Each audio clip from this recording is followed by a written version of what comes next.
Do you feel like it's nearly impossible to save money based on your current income? While saving money is much easier when you're making big bucks, it is entirely possible to save money on a low income. Welcome to Financially Savvy.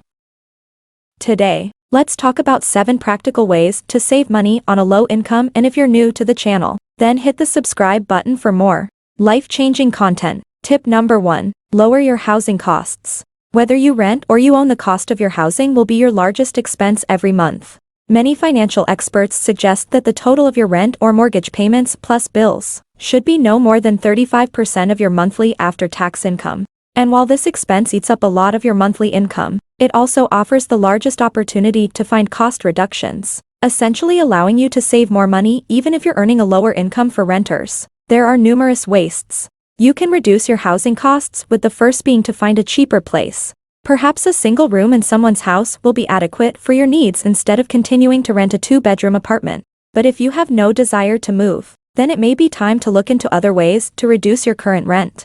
Effective strategies can include negotiating an exchange of your services, like doing renovations for a rent reduction, or agreeing to send a longer lease if the tenant security is what your landlord wants when you used to rent. I exchanged tax advice and monthly bookkeeping services for a few extra $100 off my rent. This simple swap of goods and services saved me thousands of dollars over the course of my lease, allowing me to save money while learning a little income. And if you're a homeowner, then the advice is a little bit different. Well, you probably don't want to move out to save money. Even small things like turning off the lights and reducing your water usage can lead to substantial savings over time. However, the best way to offset your housing costs is to rent out a room. Renting a room in your home can easily net you a few extra $100 a month, which can help cover your bills, allowing you to put more money in your piggy bank at month's end. Tip number 2. Avoid debt. If you want to save money while making an income smaller than you'd like, then you must avoid debt at all costs. This is because debt deters you from saving in 2 ways. Firstly, having debt means monthly repayments every month. Creditors will be knocking at your door for money, which, if that debt was avoided, would mean more money in your pocket at month's end.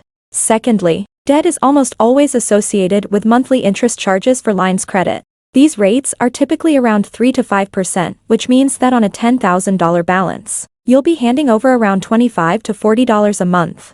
While this seems like a small amount of money when compounded monthly, it can begin to add up when you total the dollar value of all of your repayments and their associated interest charges. You can start to see how carrying debt can make saving on a low income a challenge. This issue is only further exacerbated when it comes to credit card debt. As of 2019, creditcards.com reports that the average interest rate on credit cards is 17.65%, meaning that getting into debt is an expensive ordeal.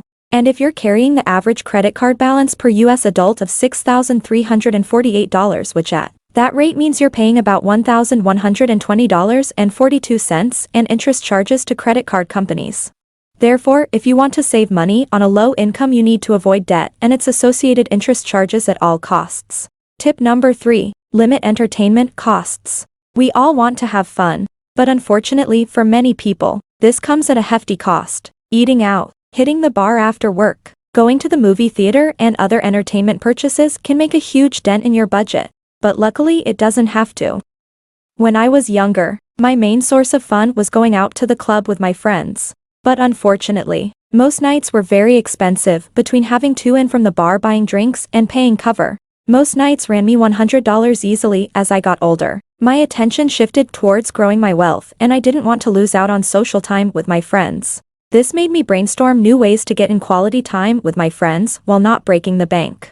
One of my favorite alternatives has been going on walks with my friends. But some other ideas I've come up with include having dinner parties at home rather than at a restaurant, and watching a movie on Netflix rather than going to the theater. In short, we all need to have fun, but we don't need to spend an arm and a leg to do it. Are you getting value out of my content so far? Please like and share this video if you find this helpful. Tip number 4. Understand your wants versus your needs. There's no doubt that spending money makes us feel good. But when you're earning a low income and have the desire to save, you need to be able to delineate your wants from your needs. For instance, you may want to upgrade your phone to the newest model, but you probably don't need to. You may want a new shirt to wear out this Friday, but you probably already own plenty of good shirts when you're not making a lot of money. You have to be extra diligent and spend only on your core expenses. So how should you draw the line between want and need items? I like to classify anything that relates to my survival as a need. These are things like food, clothes, shelter, and transportation in their most basic form. Sure, buying a Ferrari is transportation, but in its most basic form, taking the bus also gets you from point A to point B. One item is basically anything that falls outside your needs group. This includes anything that is an extension of things you already own. For example, if you were to upgrade your phone to the new model just to get a camera with an extra 2 megapixels in it, now of course you can't restrict your spending to the bare minimum forever. So if you do want to splurge on one item, here's what I suggest. Set a financial goal you want to achieve, like saving $1,000. Once you've hit the goal, you can then go ahead and purchase the item you've been wanting. This technique is great for 2 reasons. First, it helps you build the habit of forming financial goals, and second, it gives you time to process how badly you want the item. Often we purchase things out of impulse and find ourselves experiencing buyer's remorse soon after. So if you want to ensure you save money on a low income, you must be able to delineate your wants from your needs. Tip number 5. Spend wisely on groceries. The average amount of money a family of 4 spends on groceries is estimated at nearly $1,000 a month, which makes it one of the higher monthly expenses we typically incur. However, with a bit of planning and the strategies I'm about to share with you, it's not unreasonable to be able to cut that number in half. The first step in cutting your monthly grocery bill is to plan your meals ahead of time. This will not only be a step in the right direction from a health perspective, but it will also ensure that you only buy what you absolutely need. You see, whether you realize it or not, we waste a lot of food. A 2018 study in Science Daily found that Americans waste on average a pound of food a day, which have avoided can mean big savings in the grocery department. Besides avoiding waste, planning ahead will allow you to buy foods that are on sale, meaning that your typical $250 a week grocery bill can easily shrink to $200 or less, ultimately putting more money in your pocket at month's end. The second step in reducing your grocery costs is to eat less meat. Meat is by far the most expensive grocery item you can buy, which makes it an easy target when trying to reduce your bill. Now, I'm not saying you need to become a vegetarian in order to save money, but by cutting down your meat consumption and replacing it with cheaper options like beans, you will be able to cut down your grocery bill drastically. The final tip that will help you reduce your food bills is to only bring cash when going grocery shopping. All too often, people find themselves at the grocery store hungry and eager to fill up their shopping carts, which is facilitated by the seemingly endless ability to spend on credit. Instead, plan out your purchases ahead of time and only bring enough cash for those items you need, so you don't let your hunger get the best of you. Tip number 6. Practice zero-sum budgeting. When practicing zero-sum budgeting, you are intentionally spending every single dollar you make, but not in the way it sounds. Zero-sum budgeting involves allocating your income towards each of your expense line items and earmarking any leftover funds towards the savings or investment account. Let's use an example to illustrate this budgeting method. Say you're earning $2,000 a month after tax at your job. Using the zero-sum budgeting method, you would allocate this entire $2,000 towards your monthly expense line items.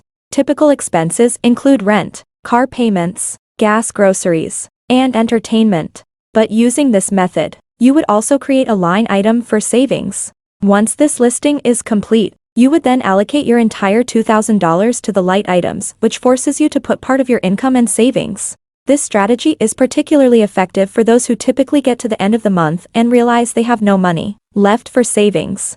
But with the zero-sum budgeting method, as long as you stick to your initial budget, you will be sure to see your bank balance grow. Tip number 7. Automate your savings. The final step in ensuring you save money even on a low income is to automate your savings. One of the best things I have ever done for my finances was setting up automated deductions from my pay with my employer. In essence, what these deductions allowed me to do was send part of my paycheck directly into a savings account instead of the full amount going right into my checking account. When I initially set up this process, I allocated 10% of my after-tax income to my savings account. But over time I found that I've been able to up this to about 20% and double my monthly savings. Now, I think this savings technique has been so successful for 2 primary reasons. First, it allowed me to pinpoint exactly how much I wanted to save. In fact, by using automated deductions, You can set your deduction to the amount you have designated as monthly savings in your zero-sum budget, which helps you tie the two money-saving techniques together. Second, it took the thought of having to save off, by allowing me to focus on other important things like improving my skills in order to make more money. I often preach that once you have a solid savings technique and effect that, making more money is the #1 way to save more. And by freeing up my mental bandwidth, I was able to take on more freelance work, earning extra income and ultimately boosting my savings. Thanks for watching. If you get inspired by this video, please like and comment on this video, and subscribe to our channel so you won't miss out on any of our videos. Cheers!